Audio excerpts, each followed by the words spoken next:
So, where do we go to find out this information? Where do we go to find out how you evaluate? Who are the key people in the know? Who here has heard that word before? Alright, originally an Indian Sanskrit word, but social media gurus. I saw this guy this morning, and I thought, right, this would be perfect for my guest lecture. Alright? Social media gurus are all across, honestly, you can't throw a stone across the States without hitting one, right? There's obviously somebody there who understands social media so much, will get you #1 on Google, get you 1,000 followers, give me $1,000, I'll give you 1,000 followers. And I've got to be honest, folks, I detest these people because there's no thought, it's generic spam. This is spamming technologies which I'm absolutely abhor and I cannot stand. So this guy is a partner in one of the top social media management companies in the world, right? He's a social media guru. He understands this. What do you think? Credible? Credible source? No? He's got a Twitter feed. No? Dig a little deeper. And remember, you're master's level students. So again, you're mastering, you have to apply critical theory. Sometimes a cigar is not just a cigar, okay? So if you actually look into it, some of the followers that he has are all other spammers, okay? So he builds this network of self-propagated responsibility, self-propagated, like the respect that he's got. But they're basically just other networks of other key spammers that they all follow each other. And he builds up this credibility, so-called credibility, which is absolutely rubbish. Okay, so social media gurus, you will come across quite a lot of them when you're doing your research. When you do generic Google searches for a topic in social media, a lot of these will come to the fore, a lot of these will come above the fold. Ignore them, okay? They're absolute rubbish. What I would suggest you do, oh, sorry, I've actually jumped one. So, what I found with my research was that I needed to find credible academic peer-reviewed journals. It was very difficult to find these with social media, with something that's so new. So generic, this is an example of a search which was done, I think last year, 2008, through ISI. Do we use ISI, Web of Knowledge?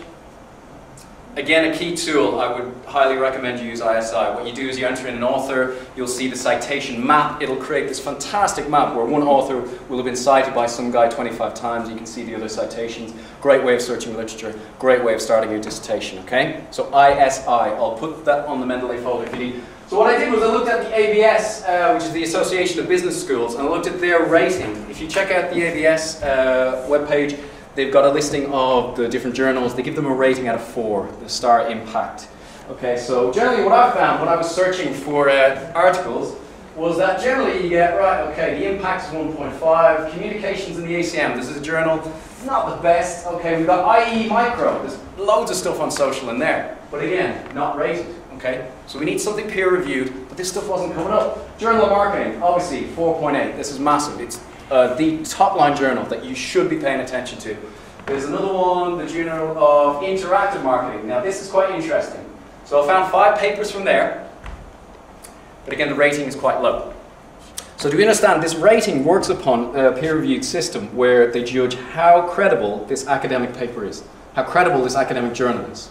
And again, the peer-reviewed system, I had an argument recently with a master's student who said that this peer-reviewed system doesn't mean anything. I want to cite a YouTube video on my assignment. And I said, no, you can't really, because what you've done is, from this little room, you've decided that years and years of theory and years of thought going back to Plato, where you formulate an argument, you've just thrown all that out the window and said that in my organization, this is how I do it, and therefore that's right. You have to give credibility to the academic peer review system, okay? Because what happens is, Evangelos, he's the special interest head for e-marketing for the CIM, I believe. Is that correct? Right. So the peer review system will look at each journal. So your peers have to review it. So other academics have to review to say, yes, I agree with that. No, I don't agree with that. And it's quite a long process. I was going to have a slide of a hare and a tortoise, but unfortunately my internet connection cut out on the train. And what you will find is that while technology progresses, academic theory and academic work takes a while to catch up with it. But there is stuff out there. What I will also suggest you use is the grey material, what we refer to as grey material. Grey material is proceedings from conferences. So there will be conferences across the world on interactive marketing, on digital marketing. I know there's one in Search and Social in Portugal next month. And what you'll do is a conference paper. You present the paper, that will be reviewed, and then that can be taken out. So it's quite a quick and easy way of getting up-to-date academic material. Okay? I hope I'm not talking too fast because I'm trying to get through quite a bit. So, what I can do for a quick and dirty start, when you're looking for information, use Dave Chaffee. Do we know who Dave Chaffee is? Great. Okay, we've got a few. Dave Chaffee, I think he's Ipswich or Leicester. I'm not sure which university he is. But Dave Chaffee, great source for information. Web Insights, Smart Insights is his website. Fantastic. Great way to get started. Great way to start looking at social, start looking at digital marketing essentials. And what he's got is this soft stack model, which you will hear quite a lot of. Okay, now I've put that up there, and probably some of you have heard it already. Probably some of you don't want to see it again. Probably some of you will try and cite it, but remember you cite it properly. This control, this is when he's talking about KPIs, okay? So what we've got here, your control is a final element, so it's quite a big component in the social media digital marketing strategy, okay? So it's something that you really need to keep an eye on. It's quite a big component, which is my main point. So again, KPIs are set out here, okay? So the objectives and the measurements are going to be linked. So the reason why I've given you this, sorry.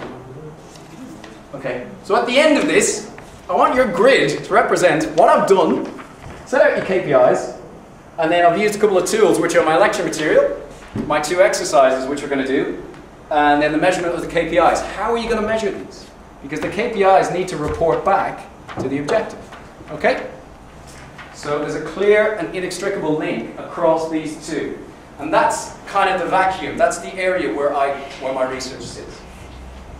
So let's look at some of Chaffee's in a bit more detail. Now, Chaffee talks about his specific KPIs. And his specific KPIs are not just to do with that social media campaign. So forget about just the figures, forget about the traffic, forget about unique visitors, forget about engagement and reach. There's business contribution. How much money did it make? Right? Somebody comes along, right, there's 20 grand, do me a social media campaign, and they'll say, right, well, we got 1 million followers. Right. How many cream eggs did you sell? Don't know. Right, so I've just given you 30 grand to build something nice and pretty, but what I want is a return. I want a return on my investment, okay? So there's some key KPIs here, and I want you to pay attention to those because maybe that might come in handy a little bit later, okay? So we've got marketing outcomes, obviously, there's a few in there, leads, sales, conversion. Have you converted somebody through your social media campaign? There's customer satisfaction. Are people happy with your product? Have people taken the trouble to go online to talk about how great your product is? Have people taken time out of their social media platform, the area where they share time with their friends, to talk about how great your product is?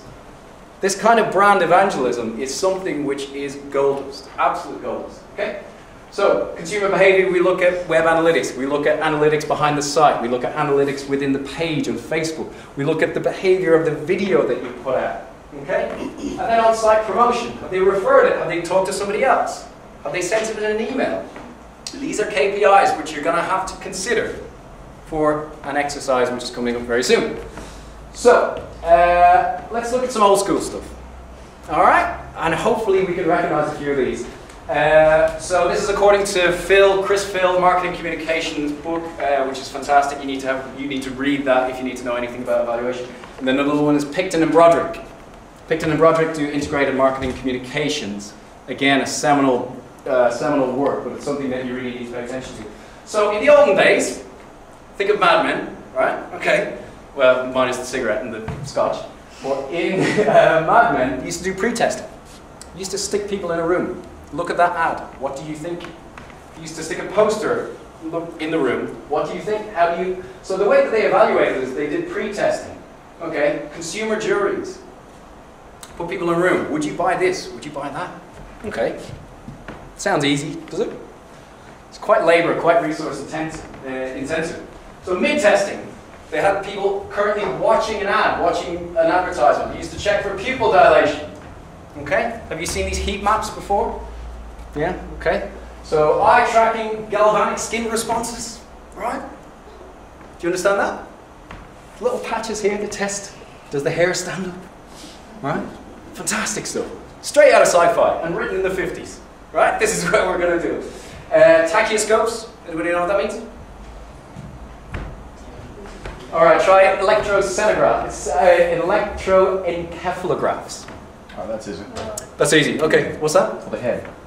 It is the head, all right, yeah, but they used to have the little measurements there. So think of Clockwork Orange, or the Back to the Future, what he wore in the very start of that.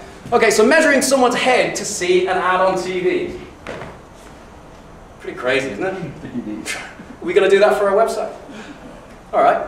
Bob Jones, who owns a garage, he's just asked you for a social media campaign. You tell him, right, we're going to test. We're going to stick some things on people's heads and measure their responses to our social media ad. Reasonable? Credible? How do you report that back? And he asked, right, where's my 30 grand? How many cars have you sold? Okay, so you need to be careful. The evaluation needs to be tailored towards the client and tailored towards the campaign. So, Picton and Broderick goes through another one when we talk about pure metrics. We talk about press clippings. Were you aware of this? Yeah? Have you ever heard of column inches? Right? Again, old marketing communications evaluation techniques. They used to measure the inches that you got on newspapers.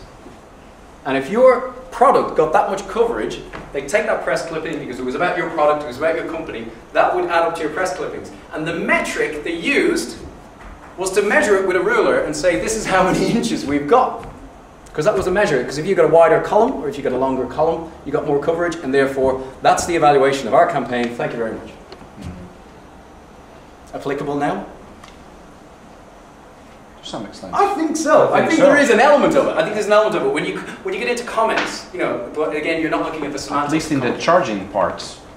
The finance model is still there in publishing companies and e-publishing as well, or websites. So it's still marketed based on inches from the companies, how they charge the clients. So still, when you attain it, you could argue critical mass. Don't you buy that space though for ads? I mean, if you're generating that content, you would buy that space? If you're going to get into PPC, if you're going to get into some of the, what I like to call old traditional digital marketing methods, yes you can pay for that and you can quantify that, but there's different cost methods. You can put, it's not just pay-per-click, there's cost per click, there's cost per acquisition, you know, you get into some more detailed metrics like that. But the actual, I'm not aware of anything that measures pure space. Because there is software that it says that you have this particular space on the website on the top right corner, so it gives you specific gaps that you can advertise. So gap 1 is for 150 pounds, gap 2 100, but it's an old model, but they still use it. So, good point. Old model, but we still use it. So all of these things, while you might think they're pretty ridiculous, they still might be applicable today. Now, there's one that I've kind of made a point about, this one, the Nirvana stage. This is Fenwick. Fenwick wrote this in 1997. And he said that in the future, we will reach a Nirvana stage of marketing communications evaluation, where computers will be able to do it all. Computers will be able to measure the people who visited your ad, the people who sat down and read it, and the people who thought it was good and bad. Are we at that stage now? Google Analytics measures whether somebody likes an ad that you've seen. How long they stayed? You can measure how long they stayed, yeah. And we'll get into some. So, let's move on. So this is some old school stuff.